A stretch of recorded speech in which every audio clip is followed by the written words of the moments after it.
Hello and welcome to Focus on Ports. I'm NADIRA and we're coming to you from Durban, South Africa.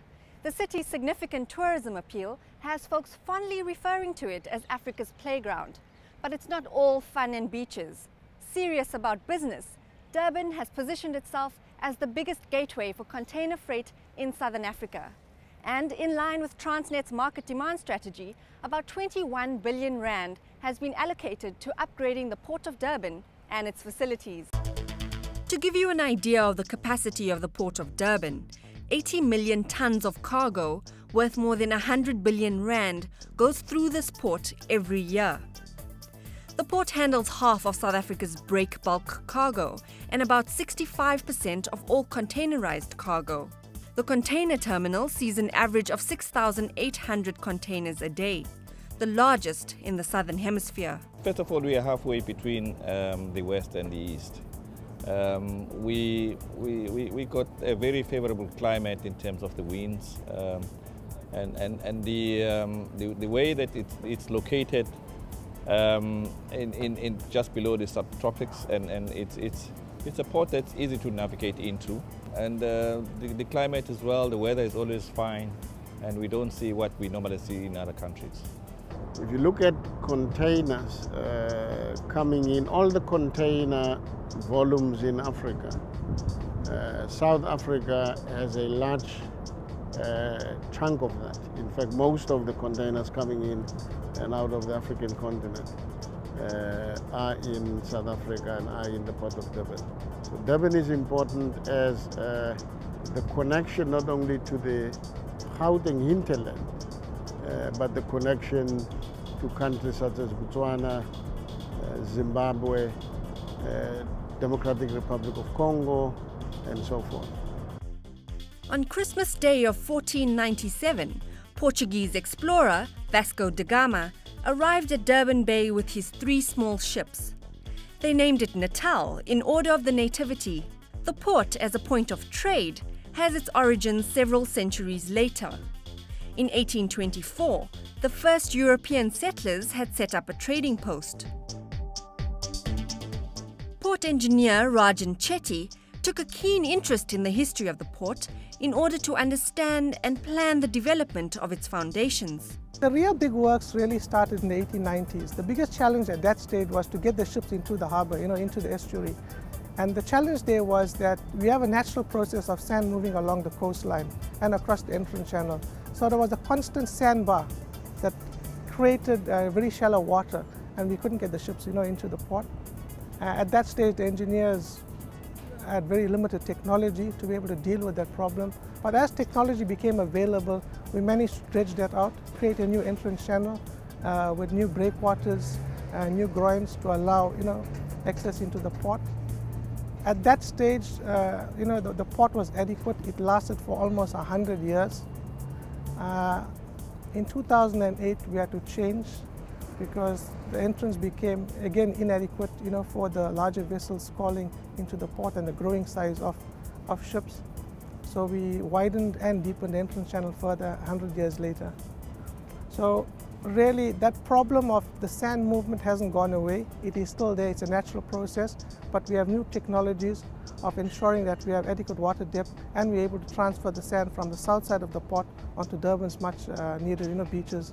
I actually started with the railway division at Transnet, which was the metro rail, and then I moved over to the port. The main reason being that there was a lot more excitement in the port industry, and I foresaw a lot more infrastructure development and of course good engineering works. And I haven't turned back since then, because in the early days we had plans, but I don't think so they were as robust as what we wanted them to be. And of course the world started changing very quickly since 1994, the democratic election in South Africa. So we had to dust off the old plans, look at them, but then we said, what, let's start on a clean slate. Let's benchmark ourselves against the rest of the world, the port industry, the marine industry, and come up with fresh plans that really take care of the long-term needs for Durban, but more especially the national economy and South Africa itself. So we came up with very robust, new, modern planning for the Port of Durban.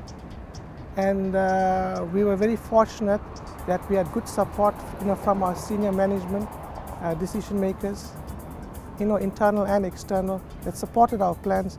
And since then, we haven't turned back. For over 15 years, the port has been expanding at an exponential rate. We have reconstructed container terminals, we've built new container terminals, we've redeveloped the bulk liquid industry, we've constructed brand new facilities, for motor car industry in the port of Durban. Besides that, we've revamped our electrical infrastructure, we've created and built new roads in the port of Durban, we've upgraded our rail infrastructure, and we still have a lot more to do to keep up with the growing trends in the port.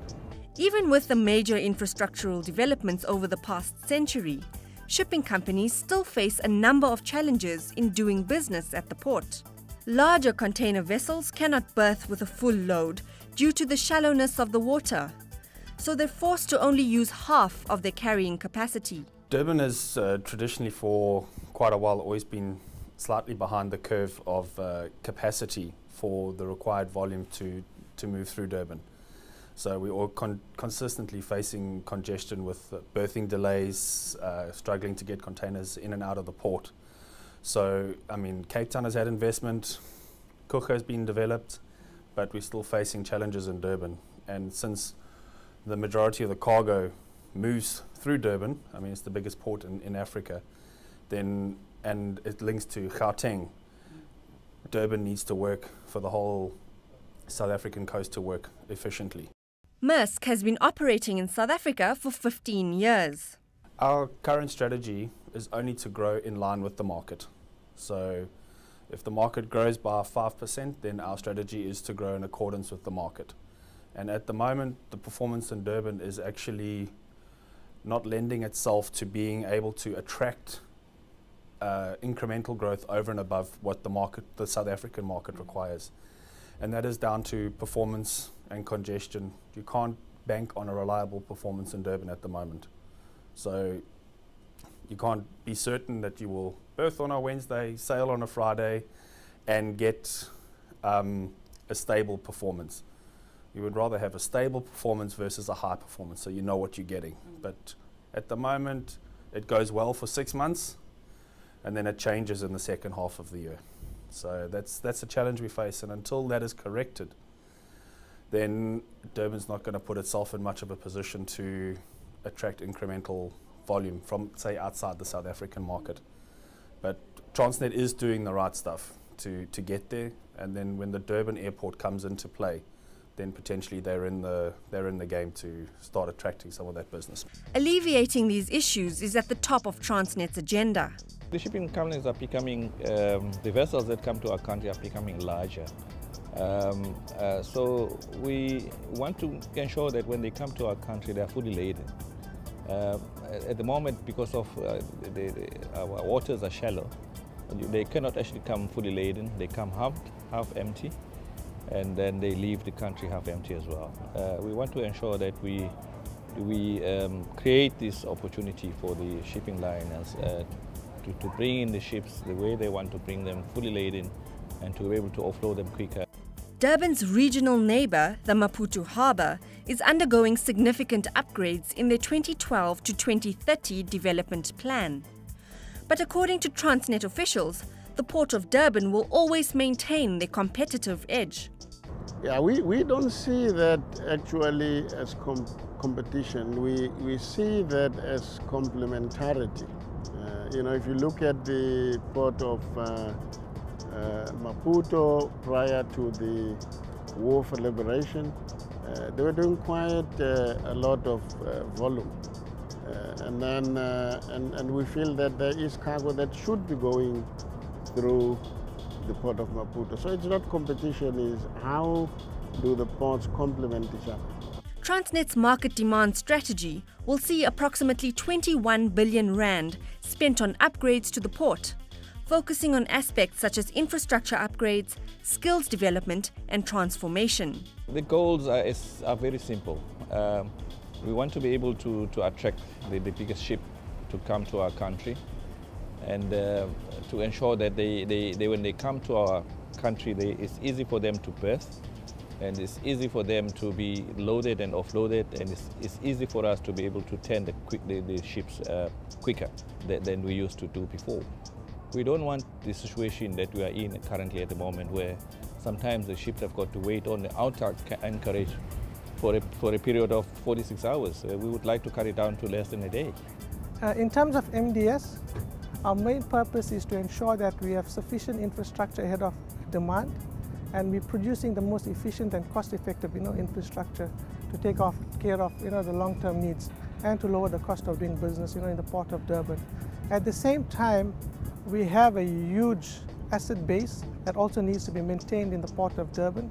So to keep operations working at efficient levels, we need to ensure that our maintenance plans are really the best in the world. So just what is Transnet doing to achieve these goals?